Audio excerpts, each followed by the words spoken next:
continuing to struggle to keep our gardens going this hot summer. We're going to continue to hear Jesus preach about farming and gardening and what we can learn from that. We'll turn now to Matthew chapter 13, verses 24 through 30. Jesus told them another parable. The kingdom of heaven is like a man who sowed good seed in his field.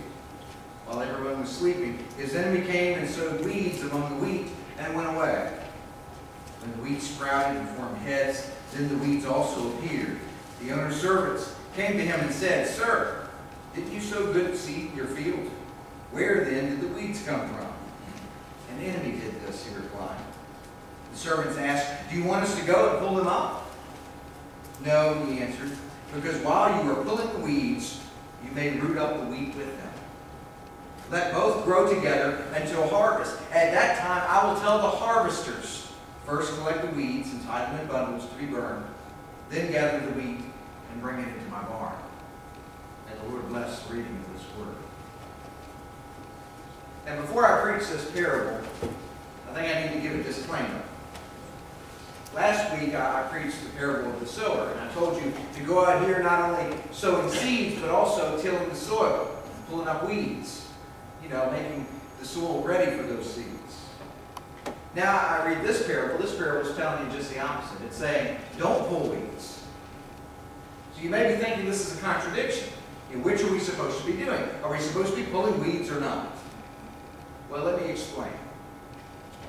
First of all, these are two different parables. Jesus here is making two different points.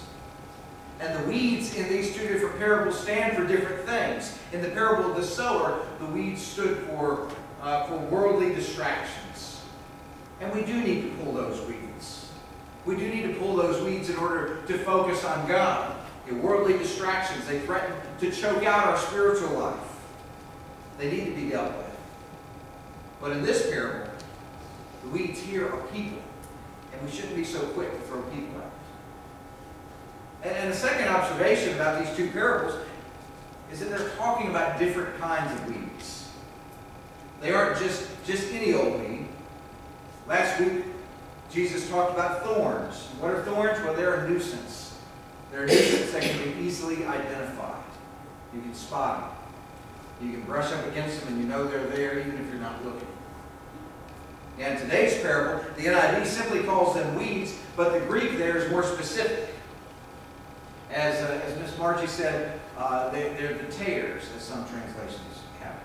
The modern word for this weed is darnel. Darnel is a weed that's unique to the Middle East, a weed that Jesus' listeners would have been very familiar with. So in this parable, we're not just talking about sowing seeds in general and pulling weeds in general. Here we're talking about a specific plant and a specific weed. Wheat and darnel. And there are some things that you need to know about darnel. As you saw in the picture, they look alike. When they're growing side by side, you can't hardly tell one from the other because darnel is a cousin to wheat. When the two stalks are growing side by side, they look virtually identical. And you can only tell the difference when it comes harvest time. That's the reason farmers said not to pull them up. Because they look so much alike. And if you go out there and you just start pulling up weeds in a frenzy, inevitably you're going to pull up some wheat with that. So it's just not worth the risk. Leave it alone. Leave it alone and let the harvesters work about it.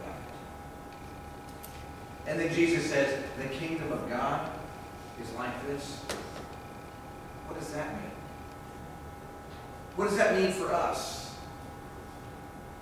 Well, we live in a world that's full of weeds. Nobody has to tell us that. We see it every day.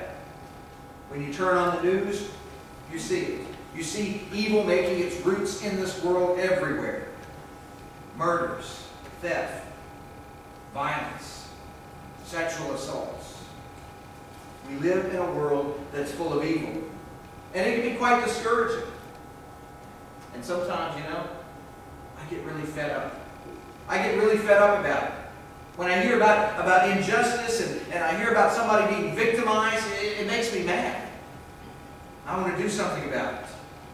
I want to do something to stamp out the evil in this world, all the wrongdoing in this world. I want to declare war on evil. Sometimes I pray to God.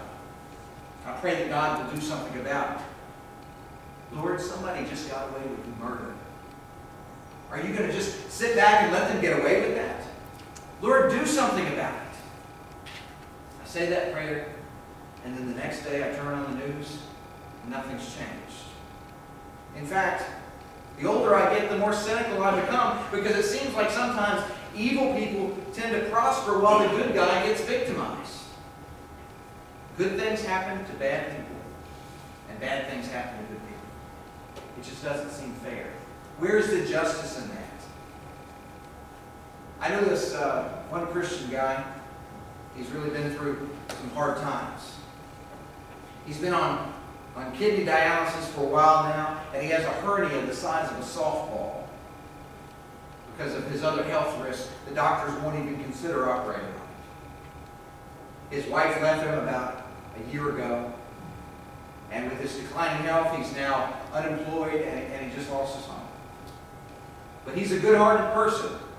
The other day, he stopped to help an old lady who had a flat tire. He was doing a good deed. Despite all of his health issues, he was out there with the jack and the lug wrench, and he was changing that tire. He had just finished tightening the last lug nut when lightning struck the signpost right behind him. It traveled through the ground, it came up, and it shot out of his chest. Well, he was lying there, unconscious. While he was unconscious, the driver of the car thought he might be dead, so she got scared and she drove off. She just left him there for dead. He woke up a few hours later and was able to call the ambulance, and he spent 3 days in the hospital before his family even knew where he was. Now, I know this story sounds crazy, but believe it or not, it happened right here in Rocky Mount. Can you imagine how this guy must have felt? I know I've been looking up to heaven and saying, Lord, why me? Of all the people that I can think of that need to be struck by lightning, why this guy? He was doing the right thing. Yeah, I could come up with a long list of people that should get struck by lightning. But not this guy. Come on. Can't he catch a break? It's just not fair. Good men suffer while bad men prosper. It really bothers me.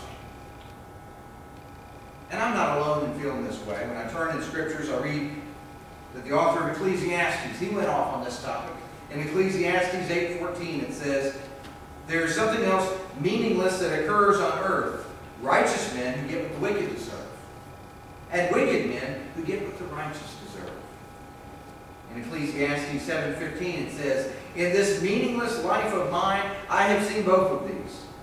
A righteous man perishing in his righteousness, and a wicked man living long in his wickedness."